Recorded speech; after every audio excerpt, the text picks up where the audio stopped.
প্রায় 50,000-এরও বেশি আহত পঙ্গুত্ব বরণের মধ্য দিয়ে আমরা নতুন বাংলাদেশ পেয়েছি। আপনারা নিশ্চয় খেয়াল করেছেন যে বাংলাদেশ জামাত ইসলামী আন্দোলনের সূচনা লগ্ন থেকেই এই ছাত্রদের আন্দোলনের সাথে পাশে ছিল এবং এই আন্দোলন যতই তীব্রতা এসেছে এই আন্দোলনের পাশে বাংলাদেশ জামাত ইসলামী ছাত্র শিবিরের কর্মীরা, শুভাকাঙ্ক্ষী, সহযোগী তারা তাদের পাশে এসে দাঁড়িয়েছে। 5ই আগস্টের যে ঐতিহাসিক গণঅভ্যুত্থান, যে গণঅভ্যুত্থানের মাধ্যমে আমরা নতুন বাংলাদেশ পেয়েছি, আমরা কথা বলার সুযোগ পেয়েছি, মত প্রকাশের সুযোগ পেয়েছি, আমরা সভা সমাবেশ করার সুযোগ পেয়েছি।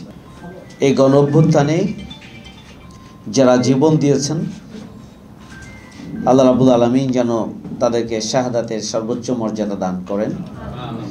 যারা আহত হয়েছেন আল্লাহ রাব্বুল আলামিন যেন দ্রুততম সময়ে সুস্থতার নিয়ামত দান করেন, স্বাভাবিক জীবনে তাদেরকে ফিরে আসার তৌফিক দান করেন।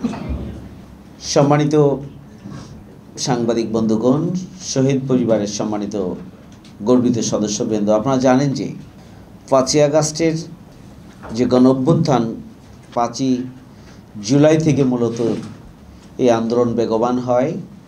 বৈষম্য বিরোধী ছাত্র আন্দোলনের ব্যানারে তাদের যৌক্তিক দাবি নিয়ে তারা রাজপথে নামে।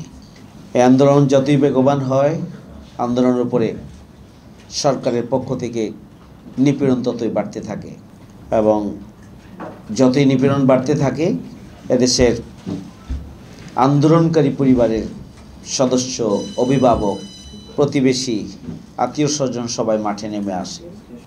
সরকার আরও কঠোর অবস্থান গ্রহণ করেন, গুলি চালাতে থাকেন।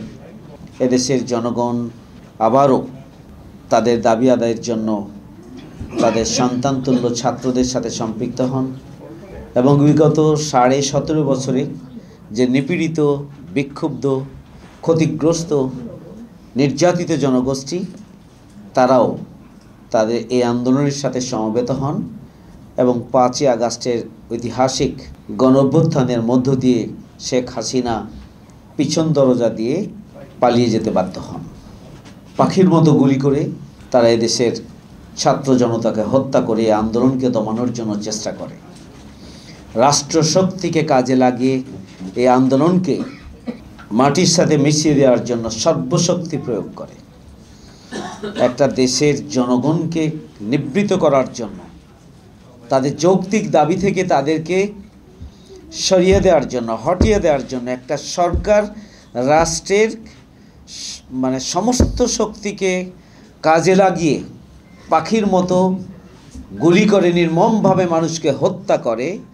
এটা একটা নজিরবিহীন এবং চরম ধৃষ্টতা ছাড়া আর কিছুই নয়, যার কারণে শেখ হাসিনা পিছন দরজা দিয়ে পালিয়ে যেতে বাধ্য হয়েছে।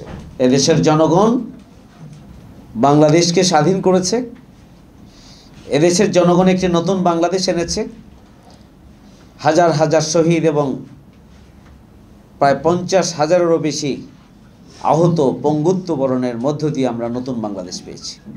আপনারা নিশ্চয় খেয়াল করেছেন যে বাংলাদেশ জামাত ইসলামী আন্দোলনের সূচনা লগ্ন থেকেই এই ছাত্রদের আন্দোলনের সাথে পাশে ছিল এবং এই আন্দোলন যতই তীব্রতা এসেছে এই আন্দোলনের পাশে বাংলাদেশ জামাত ইসলামী ছাত্র শিবিরের কর্মীরা, শুভাকাঙ্ক্ষী, সহযোগী তারা তাদের পাশে এসে দাঁড়িয়েছে।